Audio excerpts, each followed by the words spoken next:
Karangan Imam Baihaqi, ataupun dalam bahasa Melayunya bermaksud cabang-cabang iman. Dalam kitab tersebut mengatakan ada 70 cabang iman, dan baik kepada jiran adalah cabang iman yang ke-67.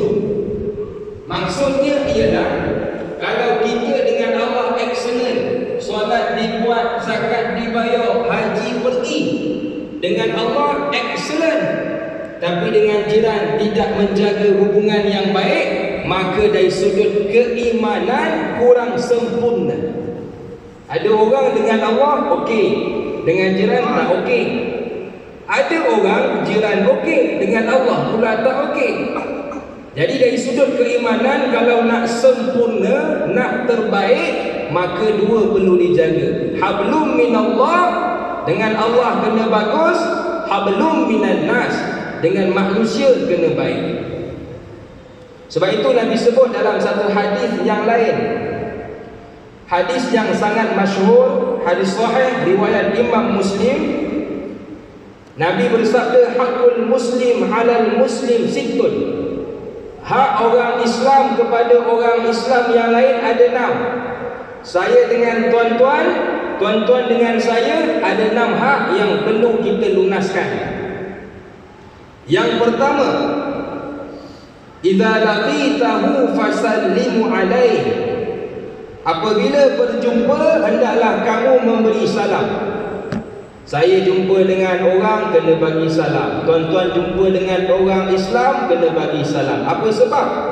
Kerana di dalam salam dia ada doa. Apa itu doa? Doa kesejahteraan kepada mereka yang kita bagi salam. Dan apabila orang bagi salam kepada kita, kita dianjurkan, digalakkan untuk jawab salam. Apa sebab? Kerana dia dah doakan baik kepada kita, dan kita perlu doakan baik semula kepada mereka. Sebab Islam agama yang ingin semua masuk ke dalam syurga. Dia bukan nafsi-nafsi, dia together ke dalam syurga. Jadi bila aku doakan kepada engkau sejahtera, engkau pun kena jawab salam, supaya doakan semula sejahtera kepada kami yang bagi salam. Punya indah akhlak dan adab dalam Islam, dalam kita meraihkan semua manusia, khususnya orang Islam. Itu yang pertama. Jadi bagi salam. Yang kedua, wa idza da'aka fa'ajibhu. Apabila ada jemputan, contoh kenduri, fa'ajibhu, maka kena penuhi.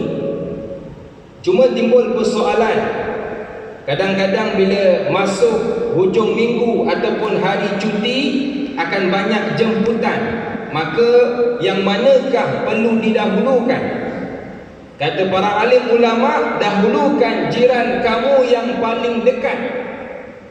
Apa sebab? Kerana yang paling dekatlah yang akan uruskan jenazah kamu. Contoh, bila kita meninggal, sanak saudara kita yang berada di Ipoh akan datang, tapi belum tentu. Bila nak datang je ada kemalangan. Sepatutnya pukul 10 boleh tanam, jadi pukul 3, pukul 4 lambat. Maka jiranlah yang akan menguruskan supaya diawalkan pengebumian dan sebagainya. Jadi apabila ada jemputan yang dekat, yang jauh, maka utamakan yang dekat. Lagi-lagi jiran yang ada dalam perumahan kita. Yang ketiga, wa idza stansahaka fansah lahu. Kalau nampak jiran kamu, kata Nabi, perlu diberikan nasihat, maka berikan nasihat. Ini agama Islam. Ad-dinun nasihat. Agama itu nasihat. Kalau ada yang salah, maka perlu ditegur. Cuma orang Melayu dia marah. Kata orang Melayu, jangan sibuk jaga tepi kain orang. Islam kata tepi tak apa, yang tak boleh masuk dalam kain orang. Itu memang tak boleh. Sampai disuluh-suluh je, yang gelap jadi terang. Itu memang tak boleh. Tapi tepi kain tak apa. Kak nak tegur sikit kak, kain koyak tu nampak lutut aurat. Oh, terima kasih tegur. Kalau tak tutup, menengok tak imam kita. Okey. Tegur tak apa, tepi kain, jangan diselak kain, itu tak dibenarkan. Jadi kena faham betul. Sebab dalam agama Allah sebut wa dzakir fa inna dzikra tanfa'ul mu'minin. Bagilah peringatan, bagilah nasihat. Apa sebab? Kerana nasihat peringatan itu sangat-sangatlah bermanfaat bagi orang mukmin. Sebab orang ni dia ada nafsu, dia ada iman. Iman pula yazid wa yanqus. Kadang-kadang okey, kadang-kadang tak okey. Ketika tak okey lah yang kita perlu diberikan nasihat. Apa sebab? Supaya bila mana ada budaya nasihat menasihati, iman kita akan sentiasa berada dalam keadaan yang terbaik. Itu agama ajar kepada kita. Yang keempat, wa idza atasa fahamidallah fashammathu. Bila ada jiran, bila ada kawan bersin, maka doakan. Dengar member bersin, Hashim contohnya. Selalunya Hashim lah. Jarang dengar bila bersin Adnan, jarang. Selalunya Hashim. Jadi bila dengar begitu, doakan yarhamkallah. Kalau member tu lelaki. Kalau perempuan, yarhamkillah. Kalau dua orang, yarhamkumah. Habis Ustaz, kalau ada seorang bersin, jangkit sampai ke satu masjid bersin, ramai bersin, macam mana? Yarhamkumullah. Susah Ustaz nak ingat yarhamka, yarhamki, yarhamkumah, yarhamkumullah. Kami ni mudah lupa Ustaz. Paling mudah bila ada bersin, Allah yarham. Itu paling mudah. Ramai ke, dua orang ke, seorang. Dengar member bersin, Hashim, Allah yarham. Cuma orang kita bila dengar perkataan Allah yarham, dia marah kita. Ingat aku dah mati ke? Cuma Allah yarham tu doa. Allah, semoga Allah yarham, merahmati kamu. Jadi ini antara doa yang perlu kita doakan. Kalau tak boleh bahasa Arab, Melayu pun boleh. Semoga Allah merahmati kamu. Kami Ustaz orang Ampang. Orang Ampang banyak speaking, tak cakap Melayu. God bless you. Semoga Allah merahmati kamu. Apa bahasa diterima? Yang penting maksudnya doakan kepada orang yang bersin tadi. Yang kelima, bila sakit ziarah. Dengar jiran sakit ziarah. Paling kurang tanya khabar. Saya pun sakit Ustaz, nak pergi sana pun susah. Jadi bagaimana? Telefon. Den, dengar cerita kau sakit, betul ke? Makin teruk sakit aku ni. Tak apalah, aku doakan kamu sihat. Contohnya, paling kurang. Supaya apa? Supaya bila kita ziarah, contohnya, kita boleh doakan kebaikan kepada dia dan kita akan mendapat manfaat dari sudut apa? Dari sudut keinsafan. Tengok member kita, Allah, dulu sama-sama dengan aku pergi ke masjid, sekarang aku seorang ke masjid, dia dah sakit. Akan datang bentuk keinsafan.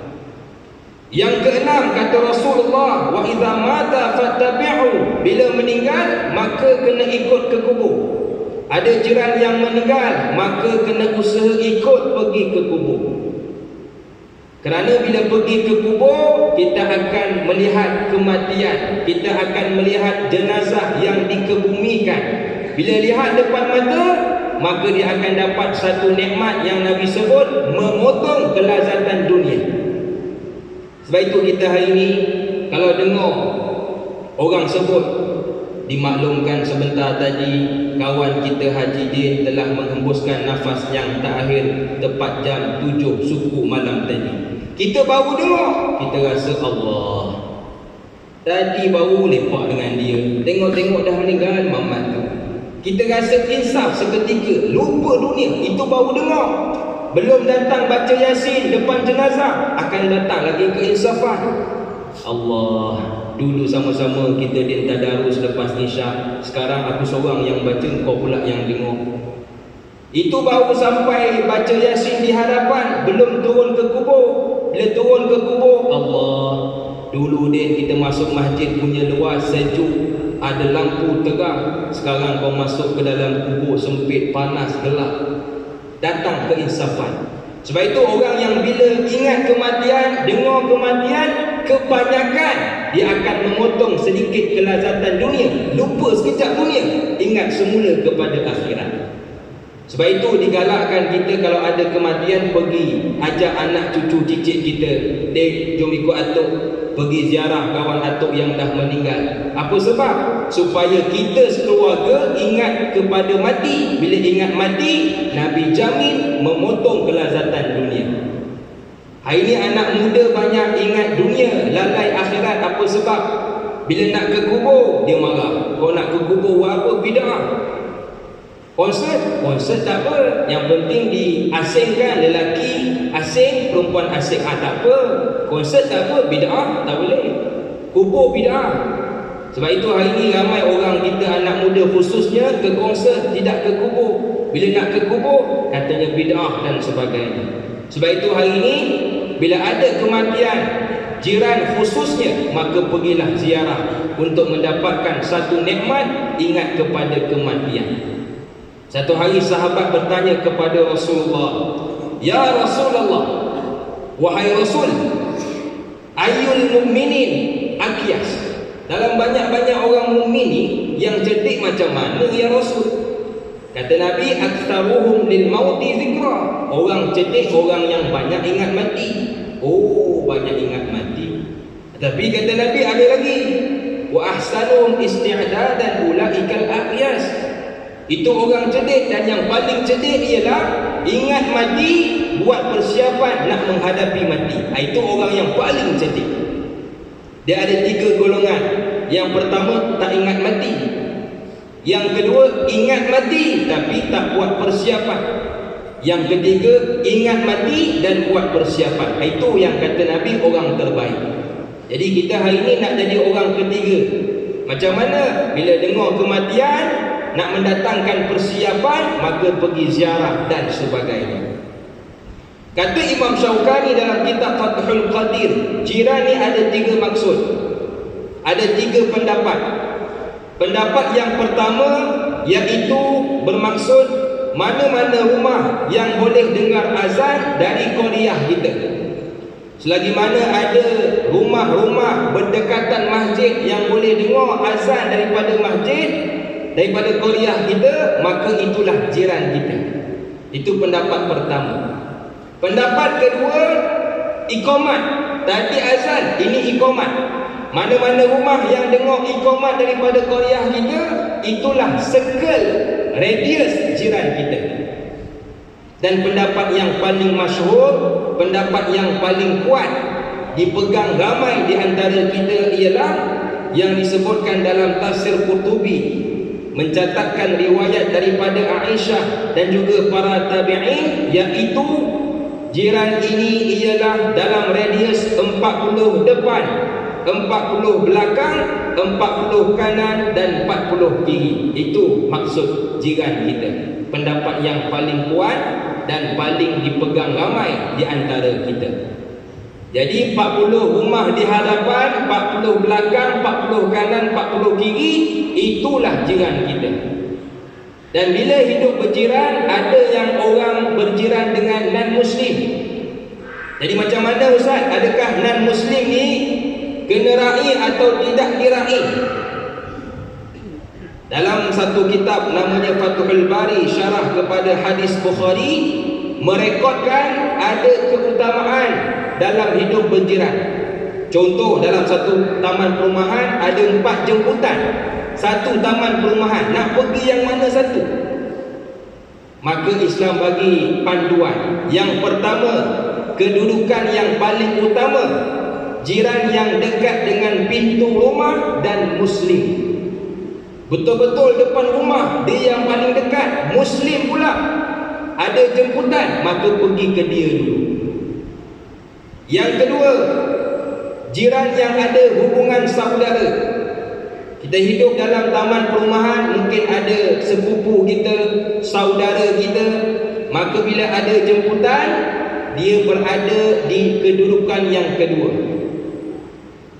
Yang ketiga, orang yang alim. Orang alim di sini bukan ustaz saja. Makna kata alim dalam bidang masing-masing. Contoh, kalau kereta, pomen. Kalau kesihatan, doktor. Kalau agama, ustaz. Jadi dalam taman perumahan kita ada orang alim. Dia tu ustaz mekanik. Kami kalau rosak kereta pergi jumpa dia. Hujung sana tu doktor. Kami kalau sakit pergi klinik dia.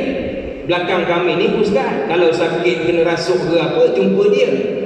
Jadi setiap taman perumahan ada orang alim.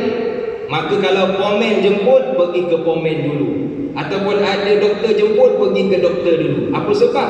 Dia berada dalam golongan orang alim dalam kejiranan kita. Yang keempat, orang soleh.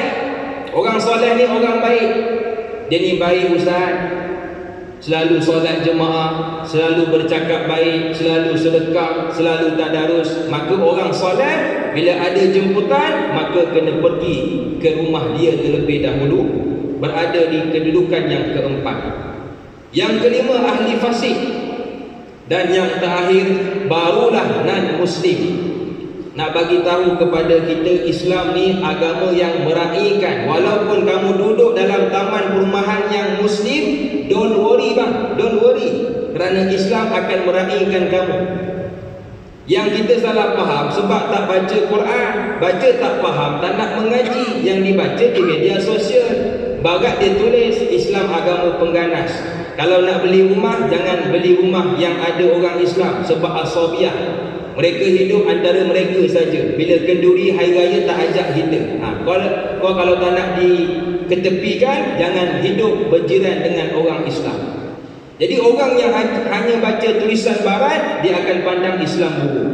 Tapi kalau orang yang pergi mengaji hadis, belajar tafsir, dalam Islam sangat-sangat meraihkan orang yang non-muslim. Walaupun kamu minoriti, kami majoriti Islam, kami akan raihkan kamu. Barulah orang kafir dan muslim seronok duduk dengan kita. Dengan syarat kita faham hidup berjiran dalam agama. Dalam satu hadis daripada Sa'ad bin Abi Waqqas, Nabi pernah bersabda kepada para sahabat, kamu akan bahagia, kata Nabi, jikalau ada 4 perkara. Arba'un minas sa'adah. 4 perkara yang siapa akan dapat, bahagialah dia, kata Nabi. Yang pertama, al-mar'atus salihah. Dapat isteri yang salihah, yang tak garang. Nak keluar tengok bola dekat mamak, dia bagi. Itu sangat seronok. Bayangkan kita nak keluar tengok bola, tak bagi. Abang nak ke mana? Nak tengok bola. Jangan keluar, tengok saya udah je. Oh, serah kita, orang lagi tak dapat tengok bola. Lagi-lagi final pula, oh marah kita. Tapi kalau dapat isteri yang jenis memahami, abang nak ke mana? Tengok bola, pergilah tengok. Abang nak ke mana? Nak keluar sekejap, pergilah keluar. Oh, seronok kita. Jadi yang pertama, kalau ada isteri yang baik, dia faham kita, kita faham dia, bahagia hidup. Yang kedua, wal maskanul wasi', rumah yang luas. Ini subjektif. Ada orang kata, sian dia merana. Kenapa pula rumah kecil? Belum tentu. Ada orang rumah kecil bahagia. Ada orang rumah besar sengsara. Padahal rumah dia paling besar, tapi bila keluar rumah muka munyuk, tak ada seronok. Apa sebab? Tak bahagia. Jadi rumah yang luas ni subjektif. Sebab nanti kalau kita salah faham, terasa pula rumah orang yang rumahnya kecil. Bukan begitu. Yang penting selesa. Kerana bila selesa akan bahagia. Yang ketiga, wajar soleh. Yang kita nak tekankan, jiran yang baik. Sebab tu kata ulama, bila mana kita nak beli rumah, antara kriteria yang perlu dilihat, selain dilihat adakah strategik, dekat dengan LRT, dekat dengan MRT, kena tanya dulu salesman tadi. Ni tuan, saya nak beli rumah kat sini cadangnya. Cuma sebelum nak beli, nak tanya dulu, dah ada ke orang yang beli rumah di hadapan, di belakang, di kanan dan di kiri saya? Dah ada pakcik? Oh, dah ada. Kalau tak keberatan, boleh saya tahu? Boleh pakcik. Yang depan siapa? Yang depan tu doktor pakcik. Oh, doktor, orang terpelajar. Doktor gigi ke? Taklah, doktor haiwan. Haiwan pun haiwan lah. Yang belakang siapa? Yang belakang kontraktor. Oh, kontraktor. Gali parit ke? Bukan, gali kubur. Kubur pun kubur je lah. Yang penting orang percaya. Yang belah kanan Ustaz Syifa. Oh, Ustaz Syifa elok benar lah tu. Aku ada saka, kalau apa-apa boleh ubat dengan dia.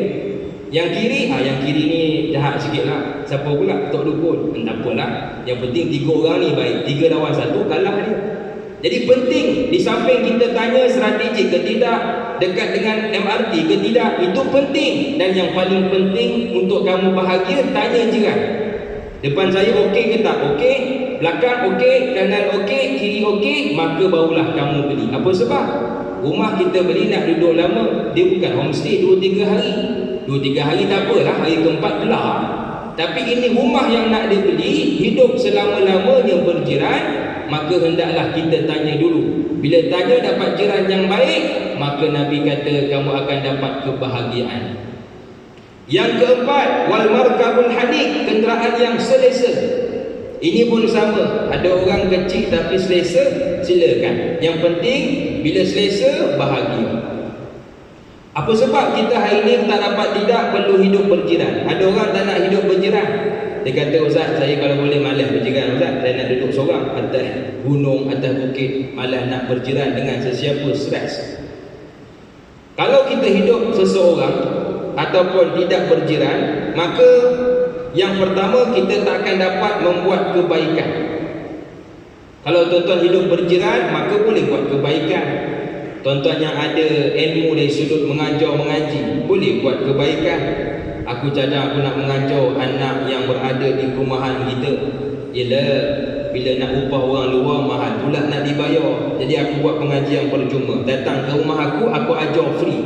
Cuma taklah pakar macam ustaz-ustaz yang lain, tapi bolehlah.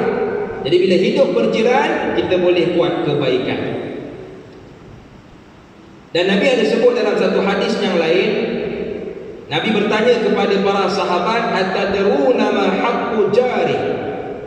Wahai sahabatku, tahukah kamu apakah tanggungjawab seorang jiran kepada jiran yang lain? Lalu kata para sahabat, Allah dan Rasul sahaja yang tahu, wahai Rasulullah.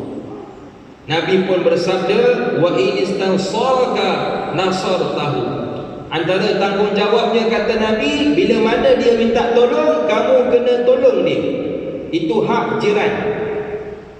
Contoh, kita hidup dalam satu taman perumahan, datang seorang budak bujang ketuk pintu kita. Pak. Assalamualaikum makcik. Waalaikumsalam. Kenapa kau ni? Cadang makcik nak pinjam pinggan lah makcik. Kenapa pula? Tak ada lah, pinggan saya yang ada kat rumah tu lambang bola, kuali. Sedangkan esok bakal mertua saya nak datang. Kan kalau saya hidang pinggan bentuk begitu, dia kata apa pula? Kena reject pula saya. Jadi cadang nak pinjam lah pinggan mangkuk makcik. Aku beli kat Langkawi, aku pun tak pernah guna. Duduk dalam almari, kau nak guna. Mana boleh? Jangan begitu. Sepatutnya bagi pinjam. Tak apalah, kau pinjam elok-elok, dah habis kau pulangkan. Jadi mudah-mudahan bila kita tolong dia, datang bakal mertua dia, tengok pinggan punya cantik macam mahal beli kat Langkawi, bolehlah jadikan dia sebagai menentu kita. Dia bahagia, kita pun akan turut bahagia. Jadi itu antara hak jiran kepada jiran. Antaranya Nabi suruh, bila ada jiran minta tolong, maka kena bantu, kena tolong dia. Kerana bila kita tidak hidup berjiran ataupun tidak saling tolong-menolong antara satu sama lain, maka kita akan takut kecelakaan ataupun hilang keberkatan dalam kejiranan kita. Sedangkan berkat itu perlu dicari. Ada pepatah Melayu mengatakan muafakat membawa berkat.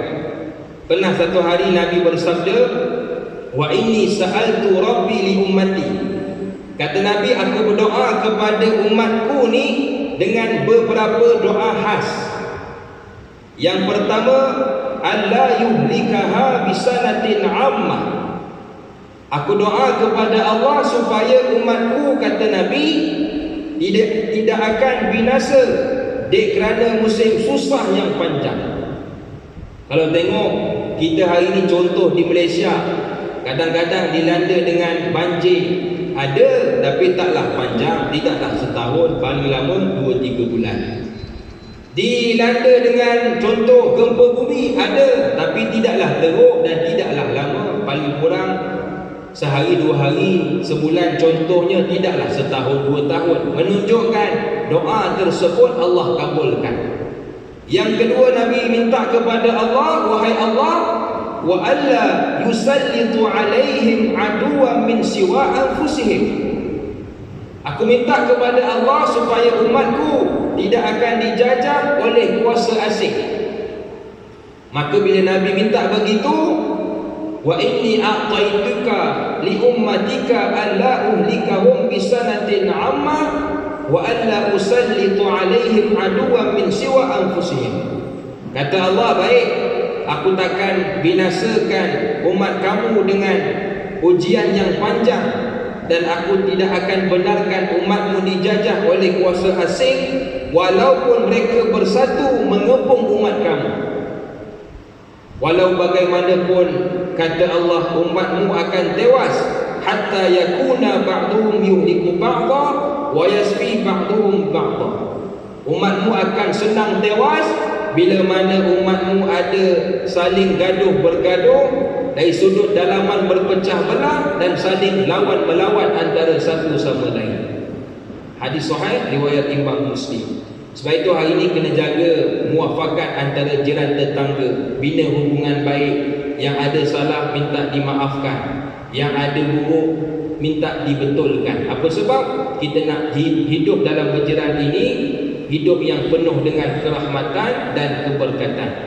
Oleh itu timbul persoalan, macam mana kita nak bentuk budaya yang baik dalam hidup berjiran. Banyak perkara yang boleh kita buat. Antara yang dianjurkan dalam agama ialah bentuk budaya ziarah menziarahi. Macam kita di Malaysia, budaya tu ada, cuma banyak berlaku ketika hari raya. Hari raya penuh orang datang, yang dekat datang, yang jauh datang. Itu bagus. Cuma yang lebih baik dan perlu ditambah baik ialah jikalau kita adakan ziarah menziarahi ini mungkin sebulan sekali, 2 bulan sekali, 3 bulan sekali. Apa sebab? Untuk kita mengenal antara satu sama lain. Lagi-lagi orang yang hidup dalam taman perumahan dari golongan yang bekerja, orang muda. Kalau tanya, dia akan kata, Ustaz, saya tak bertegur dengan jiran sebelah rumah hampir sebulan, kadang-kadang 2 bulan tak pernah bertegur. Saya keluar sebelum subuh, dia keluar lepas saya. Saya balik lambat, dia balik awal. Tak pernah bertentang mata 2 bulan. Jauh ke bang? Jauh apa ya Ustaz? Sebelah rumah. Apa sebab? Sibuk dengan kerja dan sebagainya. Jadi paling kurang mungkin ada grup cakap, apa kata kita buat satu program ziarah menziarahi. Jadi bila ada program tersebut, fadilat yang pertama akan kita dapat iaitu cinta dan rahmat dari Allah. Pernah Nabi sebut dalam satu hadis sahih, Nabi cerita kepada para sahabat, satu hari ada seorang lelaki nak pergi ziarah saudaranya. Maka Allah utuskan seorang malaikat menyamar sebagai seorang manusia, berjumpa dengan lelaki tadi dan bertanya, kamu nak ke mana? Aku nak ziarah member aku, saudara aku. Kamu nak ziarah apa sebab? Kerana Allah semata-mata ataupun kerana nak tengok sofa baru ke, nak tengok mesin basuh baru ke? Tak ada. Aku datang semata-mata kerana Allah, nak eratkan hubungan ukhuwah. Maka bila jawapannya sebegitu, malaikat tadi pun menjawab, fa inni rasulullah ilaika anna Allah ahabbaka kama ahbabtahu. Kata malaikat tadi, saya adalah utusan Allah. Allah bagi tahu yang dia cintakan kepada kamu seperti mana kamu cintakan kepada saudara kamu. Jadi kalau kita datang ziarah kerana Allah, dengan syarat kerana Allah, maka Allah pun akan cinta kepada kita seperti mana kita cinta kepada saudara kita ataupun jiran kita. Sebab itu bila kita nak balik beraya, lagi-lagi orang yang balik ke utara, balik ke pantai timur dan sebagainya, betulkan niat. Lagi-lagi nak balik pantai timur, Kelantan, Terengganu 8, 9, 10, 11 jam.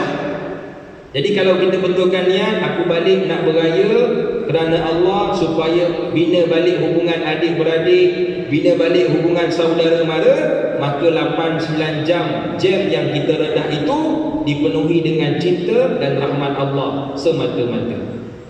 Dan orang yang menerima jiran ataupun kita sebagai tuan rumah, bila ada orang nak datang ke rumah kita, kita kena raih. Jangan kita tutup pintu. Saya Ustaz, kalau keluarga dia datang, saya tutup pintu Ustaz. Apa sebab? Yelah, keluarga dia Ustaz tengoklah, anak ramai, 11 orang, semua jenis makan 2-3 pinggan. Tak cukup Ustaz, sekali hidang habis. Mana cukup Ustaz, saya nasi tak banyak. Dia apabila orang datang, kita bagi apa yang kita ada. Cakap kat dia, minta maaf dia, aku ni tak mampu nak bagi kamu nasi Arab, aku bagi kamu nasi pujang lah dia. Walaupun kamu dah bini 4, nasi pujang pun jadilah dia. Cakap terus terang. Dan kita yang datang rumah orang, jangan komen. Takkan nasi pujang ke? Takkan tak ada nasi Arab. Jangan komplain. Sebab niat tadi datang nak ziarah kerana Allah, bukan nak makan, bukan nak minta sesuatu dan sebagainya. Jadi bila mana orang yang datang ziarah kerana Allah dapat kelebihan cinta, dan orang yang terima pula jiran yang datang ada juga kelebihan. Nabi sebut dalam hadis yang lain, inna dhaifa idza dakhala baitil mu'min dakhala ma'ahu alfun barakatun alfun rahmatun. Sesungguhnya kata Nabi, tetamu yang apabila masuk ke dalam rumah orang mukmin, maka akan masuklah juga alfun barakatun alfun rahmatun, 1000 berkat 1000 rahmat. Masuk je orang ke dalam rumah kita dan kita raihkan dia, maka akan masuk jugalah 1000 rahmat 1000 berkat. Lagi-lagi di hujung akhir zaman ini, kata para alim ulama, berkat makin hari makin hilang. Tetapi boleh dicari bagaimana kedatangan para tetamu ke dalam rumah kita. Sebab itu kita hari ini kena muskil, kita kena gerisah, kita kena resah kalau dah berbulan-bulan orang tak datang ke rumah kita. Yang dah 3 bulan seorang pun tak pernah datang rumah kita, ziarah dan sebagainya, kena risau. Apa sebab? Takut tidak masuk rahmat dan berkat Allah. Jadi kalau ada orang datang, sanak saudara, jiran tetangga datang, sepatutnya kena bangga. Yes, Allah kirim berkat dan rahmat ke dalam rumah kita. Jadi itu perkara yang perlu kita buat, ziarah menziarahi. Dan bila kita nak ziarah, macam biasalah, ada adab-adab yang perlu kita penuhi. Sedangkan nak masuk tandas pun ada adab. Ini kan nak masuk rumah orang, mesti ada adab. Antara adab yang perlu kita jaga dari sudut masa. Bila nak pergi, tengok masa. Jangan tengah malam, jangan tengah hari, orang tengah sibuk nak tidur, nak masak dan sebagainya. Dan bila kita dah sampai, ketuk pintu dulu, pak. Apa sebab? Supaya dia ready. Mungkin ketika itu sedang kemas rumah, pakai baju pagoda, tak pakai seluar. Takut-takut bila kita terjah masuk, terkejut member, kita pun terkejut. Jadi ketuk pintu dulu, pak 3 kali. Kalau tak jawab, ketuk lagi, pak. Tapi kalau lebih 3 kali, maka tak ada jawapan. Sedangkan dia ada, maksudnya dia tak bersedia nak menerima kedatangan kita. Tapi kalau dia dah janji, kau datang, aku ada rumah, maka ketutlah sampai dia dengar. Sebab dia dah janji. Ini yang datang membuta tuli. Tengok-tengok, datang pula mamak ni, aku ada kerja nak dibuat. Dan bila dia dengar, tapi dia tak buka pintu, menunjukkan dia tak sudi menerima kedatangan kita, maka kita kena pulang. Itu yang pertama. Yang kedua, antara budaya yang boleh kita buat, tumpang gembira. Dengar anak jiran berjaya, dengar cerita anak kamu Pak Man dapat 11A plus SPM, betul ke? Alhamdulillah, aku tumpang gembira Man. Yelah, walaupun bukan anak aku, yang penting anak Korea kita, bangga Korea kita ada anak yang berjaya 11A plus tu. Maka bila kita tumpang gembira, bagi hadiah pula sebagai tumpang gembira. Nabi janjikan dalam satu hadis, man laqiya akhahu bima yuhibbu liyasirahu sallallahu Allah yaumal qiyamah. Barang siapa yang jumpa saudaranya, kata Nabi, membawa sesuatu yang menggembirakan saudaranya, maka Allah akan gembirakan dia pula di hari kiamat. Dengar member gembira, dengar jiran gembira, dia tumpang gembira, bagi pula hadiah, bertambah gembira jiran dia. Maka kata Nabi, kau tunggu sekejap, nanti di hari kiamat Allah pula yang gembirakan kamu. Allah dengan manusia tak sama. Manusia kalau bagi hadiah cukup gembira, tapi kalau Allah bagi hadiah membuatkan kita tidak terkata. Apa sebab? Tidak pernah dilihat mata, tidak pernah didengar telinga. Sebab itu hari ini bila kita dengar jiran berjaya, tumpang gembira. Jangan ada iri hati, jangan dengki. Ramai orang dengki. Dengar cerita anak-anak sebelah A+. Soalan bocor dah tu. Soalan bocor. Guna-guna dah tu. Anak aku pun boleh kalau soalan bocor. Jadi ada orang iri hati dan dengki. Sedangkan iri hati dan dengki ini boleh menyebabkan kita sukar nak masuk ke dalam syurga. Direkodkan dalam satu kisah yang direkodkan dalam kitab Hayatus Sahabah. Di dalam kitab tersebut menceritakan ada seorang pemuda yang mudah masuk ke dalam syurga. Maka orang tanya kepada dia, macam mana kau boleh senang masuk syurga? Kau ni budak muda. Kalau nak banding dengan aku lagi banyak pahala. Aku orang tua, selalu pergi ke masjid, selalu dengar kuliah. Walaupun kadang-kadang tidur, yang penting dengar. Baca Quran, tadarus, lagi banyak aku daripada engkau. Maka kata anak muda tadi, betul, saya kalau nak lawan pakcik susah. Pakcik orang lama, legend dalam ibadah, Quran, tadarus, sedekah. Saya budak baru nak. Tapi saya senang masuk ke dalam syurga pakcik kerana saya tidak pernah ada hasad dengki, iri hati kepada orang. Itu yang mudahkan saya nak masuk ke dalam syurga. Kalau saya nak fight dari sudut ibadah lain, saya kalah pakcik. Tapi dari sudut tu saya menang. Jadi kita hari ini kalau nak mudah masuk ke dalam syurga, jaga ibadah, jaga solat, dan yang paling penting jangan iri hati kepada orang lain. Ini yang membuatkan menghancurkan segala ibadah itu. Tengok orang berjaya, iri hati. Bila iri hati, sihir dan sebagainya. Bila sihir, syirik. Bila syirik, dia ada pengampunan dari Allah Subhanahu wa ta'ala. Jadi kita hari ini bila hidup berjiran, menghidupkan suasana yang harmoni, jiran berjaya, tumpang gembira. Tapi ustaz, biasalah sebagai manusia, siapa yang tak dengki melihat orang berjaya? Betul. Kadang-kadang saya pun melihat orang yang berjaya. Biasalah manusia, kita pun ada iri hati. Tapi cara nak melawannya senang. Yang pertama, tengok dia berjaya, nak lawan, doakan dia lagi berjaya. Dia tengok, wih, tak boleh ni, anak dia berjaya, anak dia cerdik, dia naik pangkat, dia dapat harta dan sebagainya. Kita iri hati, tak apa, biasa, no problem. Fitrah manusia. Tapi cara nak cantas, doa, ya Allah, aku tengok dia baru ni dengar cerita anak dia berjaya, ya Allah, aku iri hati. Tapi tak apalah, aku doakan semoga anak dia lagi berjaya. Diploma, ijazah, master, PhD, lagi berjaya. Sedangkan kita sedang iri hati, doakan. Tengok dia kaya, tengok dia berjaya, ya Allah, dengar cerita baru menang duit jadi jutawan, ya Allah, kau jutawankan lagi dia dan ahli keluarga yang lain.